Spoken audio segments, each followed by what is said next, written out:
Olá, boa noite, sejam muito bem-vindos. Eu sou Daniela Ramalho. Vamos juntos às notícias desta sexta-feira. Polícia encerra a investigação sobre sequestro e morte de 10 pessoas de uma mesma família. 5 homens e um adolescente vão responder pelos crimes. Michael Leão. Dani, foram quase 2 semanas de investigações para esclarecer um dos casos mais bárbaros da história do Distrito Federal. A disputa pela posse de uma chácara avaliada em cerca de R$2 milhões custou a vida de 10 pessoas de uma mesma família e, por pouco, outras 2 também não foram mortas.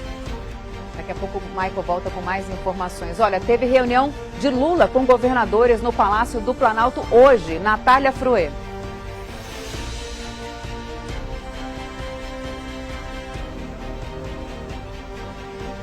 A gente teve um probleminha com o áudio dela, daqui a pouco ela volta da mesma maneira, com outras informações, mas dessa vez você escutando. Olha só, mercado de veículos otimista, nova regra que permite negociar carros mesmo sem quitação do IPVA. Em relação ao ano passado, observa uma queda nos preços, então a oportunidade de comprar é agora. Bom, é o que você vai ver agora aqui no SBT Brasília, segunda edição.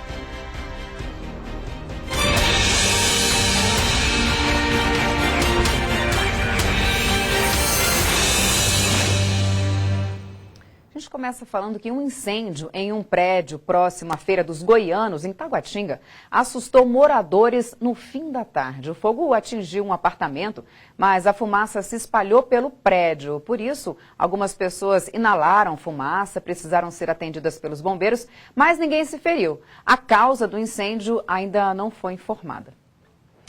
E olha, fim de um caso que chocou o DF e o país inteiro. 10 pessoas de uma mesma família, 3 delas crianças, foram sequestradas e mortas por causa de dinheiro. E os mentores e assassinos do crime eram conhecidos da família. O repórter Michael Leão acompanhou toda a investigação. Afinal, os assassinos conseguiram pegar algum dinheiro? Já que esse teria sido o motivo de tanta violência, quem vai explicar pra gente é o repórter Michael Leão. Michael, seja bem-vindo aqui com a gente. Boa noite.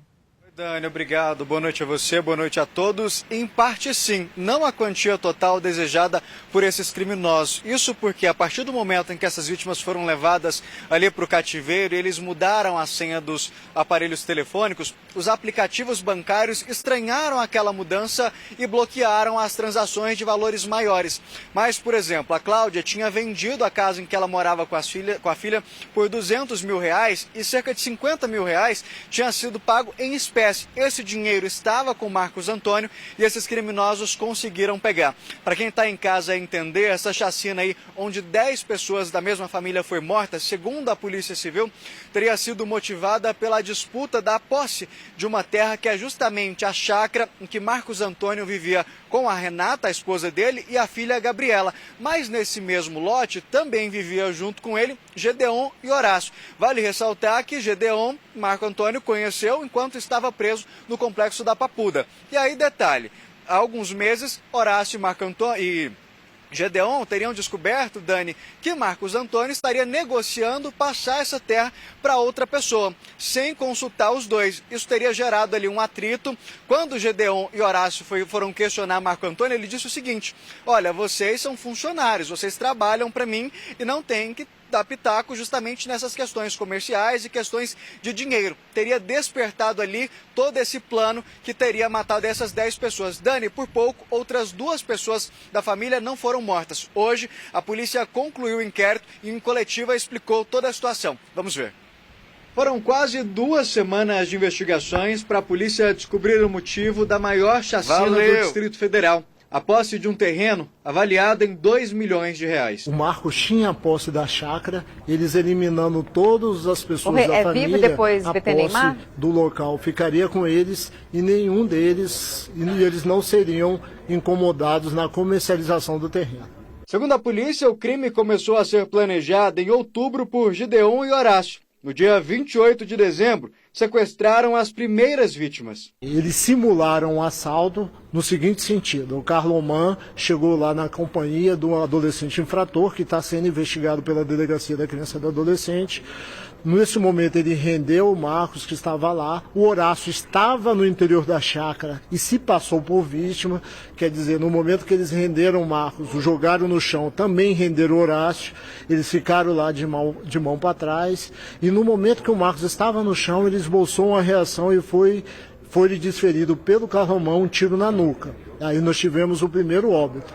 O Marcos é retirado da chácara junto com a Renata, sua esposa, e a Gabriela, sua filha, encaminhado ao cativeiro. Na mesma noite, Marcos foi morto e enterrado no cativeiro. No dia 4 de janeiro, Cláudia e Ana Beatriz também são capturadas e levadas para o cativeiro no Vale do Sol. Cláudia tinha vendido a casa que morava com a filha por R$200 mil. Para atrair as duas para a emboscada, os criminosos se passaram por Marcos Antônio, que já estava morto, e usaram o celular dele para avisar que Gideon e Horácio ajudariam na mudança. Mais uma vez, Carlomán entra em cena e simula um novo assalto. Quase 10 dias depois, Tiago é atraído para a chácara e rendido. A cabeleireira Elisamar e os 3 filhos logo depois e também são capturados. Tiago é levado para o cativeiro e Elisamar e os filhos são levados para Cristalina, em Goiás, onde são mortos asfixiados e os corpos queimados no carro. Na mesma madrugada, Renata e Gabriela são levadas no carro da família para Unai, onde também são mortas da mesma maneira. Os últimos a serem mortos foram Tiago, Cláudia e Ana Beatriz. Eles foram levados para a chácara abandonada, amarrados, vendados e esfaqueados, um por um, antes de serem jogados na fossa. Gideon Batista de Menezes, Horácio Carlos Ferreira Barbosa, Fabrício Silva Canhedo, Carlomán dos Santos Nogueira e Carlos Henrique Alves da Silva, todos presos, devem responder por homicídio qualificado. Somadas as penas, variam entre 190 e 340 anos de prisão.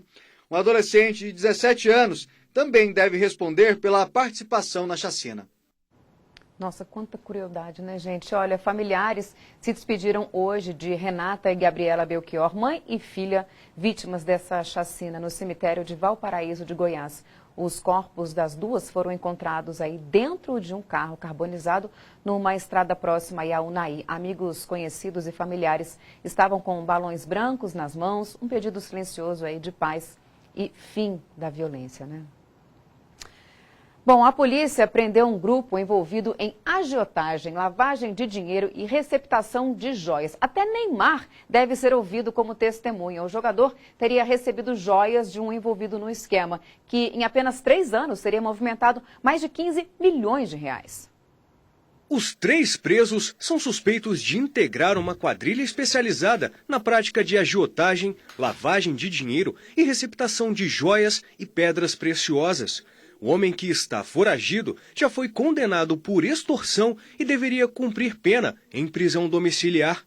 A operação cumpriu mandados de busca em uma joalheria, uma marina e um cassino clandestino de pôquer no Distrito Federal. O cassino levava as pessoas para jogarem, essas pessoas se endividavam e aí vinha a agiotagem na sequência também. Tá, tô devendo para o cassino, beleza, juro de 3 a 4, ou a 5 a 6% ao mês.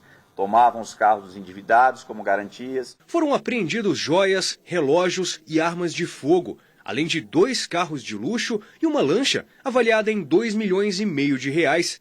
A justiça ainda determinou o bloqueio de R$16 milhões de 5 contas dos suspeitos. Segundo a investigação, o dinheiro ilegal era esquentado com a venda de joias. O suspeito, que está foragido, fazia as vendas e costumava ostentar em fotos ao lado de famosos como cantores e jogadores de futebol. Um dos clientes dele foi Neymar. A Polícia Civil do Distrito Federal vai intimar o craque para prestar depoimento como testemunha. Neymar adquiriu em 2017 2 joias de um dos alvos da operação. O jogador do Paris Saint-Germain e da seleção brasileira não precisará vir ao Brasil para depor. Ele será ouvido online. Precisamos ouvi-lo na condição de testemunha para que saibamos, primeiro, se realmente recebeu essas joias, se elas estão com ele, quais os valores pagos pelas pedras preciosas ou joias e o que é principal, se são verdadeiros ou não os dados constantes de uma nota fiscal onde ele aparece como adquirente de uma dessas joias, de um valor expressivo de R$106 mil. Bom, e agora a gente fala sobre uma força-tarefa da polícia no combate ao tráfico de drogas na Asa Norte. 6 pessoas foram presas. Os traficantes vendiam os entorpecentes nas quadras 400, perto de bares. Depois de uma semana de monitoramento, a polícia identificou entre os envolvidos pessoas em situação de rua e usuários de drogas de alto poder aquisitivo. Ao longo dessa semana, nós deflagramos a operação e, em decorrência dela, foram presos em flagrante 6 pessoas, sendo 4 por uso de entorpecente e 2 pessoas por tráfico e associação ao tráfico. De acordo com as investigações, os traficantes moram em outro bairro, mas se deslocavam para a Asa Norte todos os dias para comercializar os entorpecentes. A pena para os crimes de tráfico e associação para o tráfico pode chegar a 25 anos de reclusão. As investigações continuam no sentido de combater ainda mais essa situação de traficância perto das quadras residenciais e dos bares aqui das 400 da Asa Norte. Inclusive, nós pedimos que as pessoas que tenham conhecimento de comercialização ou procurem o número 197 ou a 2ª DP ou qualquer unidade policial. E olha, o presidente Lula se reuniu hoje com os governadores. Oportunidade aí para ouvir as demandas dos estados e dizer como pretende lidar com os problemas comuns, como, por exemplo, a reclamação dos governadores quanto às mudanças na arrecadação do ICMS. Quem traz os detalhes dessa reunião para a gente é a repórter Natália Froê. Natália, boa noite para você. No começo do jornal a gente não conseguiu te escutar, mas acho que agora o problema foi resolvido. Boa noite, seja bem-vinda.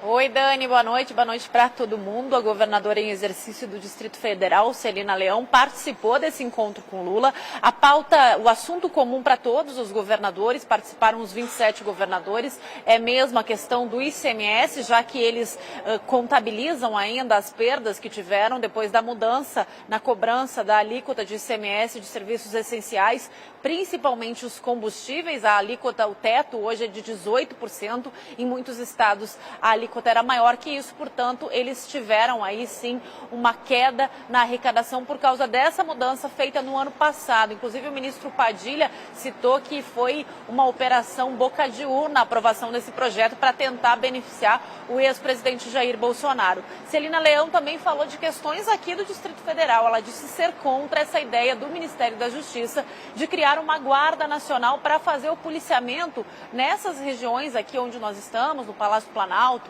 STF. É uma das propostas que vai ser encaminhada pelo ministro Flávio Dino lá para o Congresso Nacional. E aí seria, além da PM do DF, além da Força Nacional, uma outra guarda com essa tarefa específica e de uso permanente. Celina Leão disse o seguinte, disse que ser contra essa ideia, disse que o problema no dia 8 de janeiro, do dia dos atos golpistas, não foi a falta de efetivo, mas de fato a falta de comando de alguém que desse, que liderasse a tropa e dissesse o que tinha que ser feito. Voltamos contigo, Dani. Obrigada, Natália, pelas suas informações. Bom trabalho para você. Gente, olha, a Polícia Federal continua a investigar vândalos que participaram de atos golpistas no dia 8 de janeiro. As informações com o repórter Leonardo Pereira.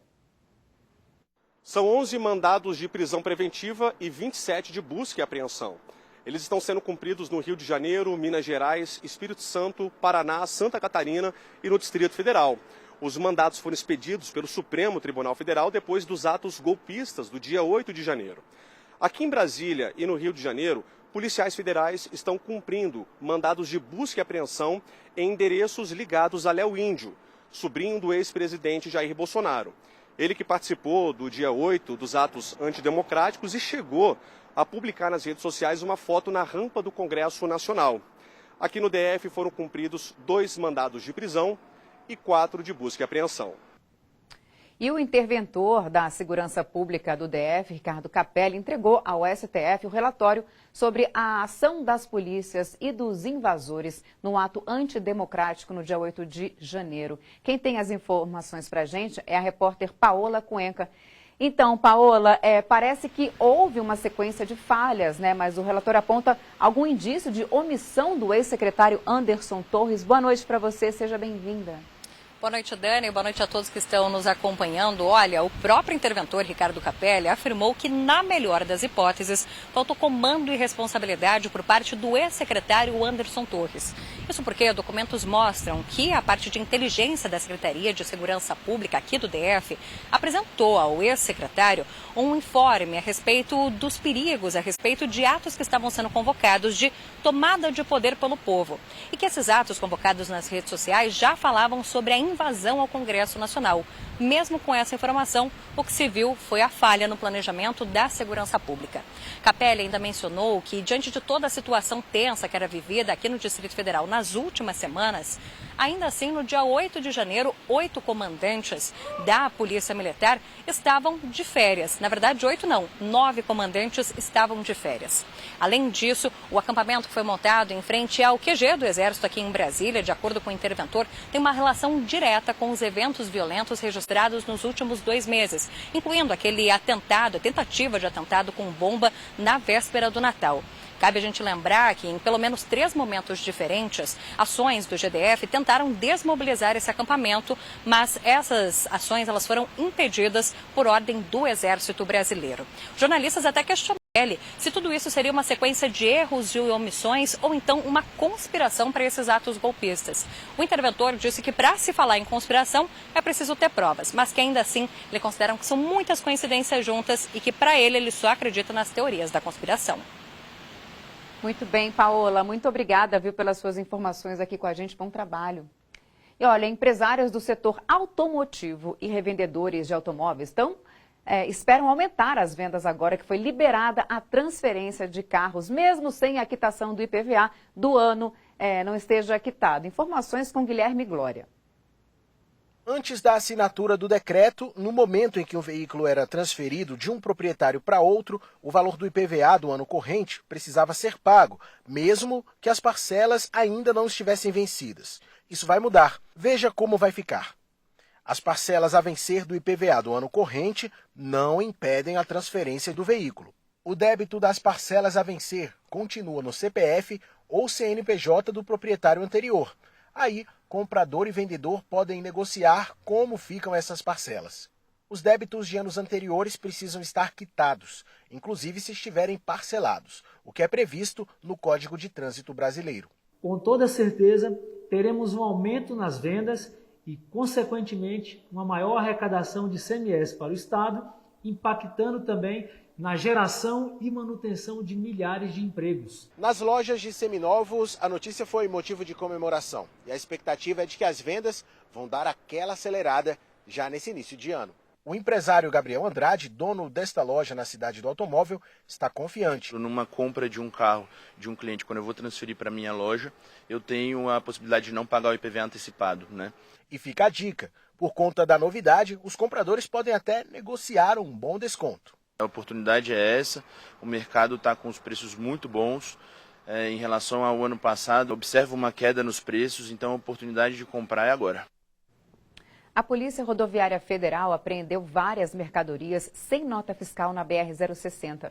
Motoristas de 2 carros estavam trazendo material do Paraguai para o Distrito Federal, onde revenderiam tudo. As mercadorias foram cobertas com pano preto para tentar burlar a fiscalização, mas não deu certo. Com eles, a polícia apreendeu vinhos, tablets, celulares, antenas de internet e outros produtos eletrônicos.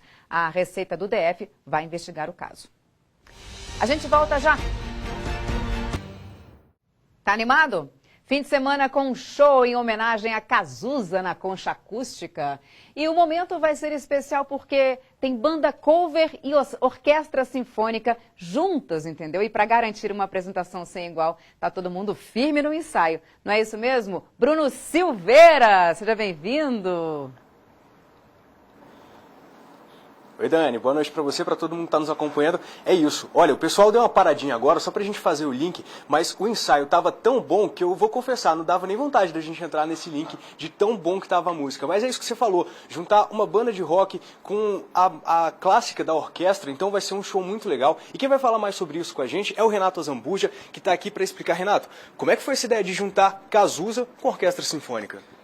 Cara, na verdade eu não sei de quem partiu essa ideia, mas foi uma ideia incrível, porque realmente é um encontro inédito, né? O trabalho do Cazuza com uma orquestra, e a gente está aqui no ensaio, antes de entrar ao vivo, a gente entendeu a beleza que vai ser esse show. Eu, se fosse você do outro lado da telinha, não perderia não. É isso, Dani. Então amanhã na Concha Acústica, a partir das 8 da noite, vai ter esse concerto Cazuza in Concert, de graça, 1 quilo de alimento, são 2 horas de show, 20 músicas de repertório. Renato, o que vai ter de bom nesse repertório? A gente vai passar pela carreira do Cazuza de uma forma geral, né? Desde a época do Barão Vermelho, a fase solo dele. Então, músicas clássicas como Exagerado, Bete Balanço, Por Dia Nascer Feliz, Codinome Beija-Flor, a gente vai passar por todas elas. Vai ser lindo. Renato, deixa o convite para todo mundo que está assistindo aqui, prestigiar vocês amanhã, 8 horas na Concha Acústica, imperdível, né? Imperdível, fica o convite, amanhã, a partir das 8 horas na Concha Acústica, Cazuza in Concert e essa orquestra linda que está aqui, vocês vão ouvir um pouco. É isso. Então, Dani, ensaio silencioso não dá certo, eu vou pedir para o maestro, dá uma palhinha para a gente, por favor.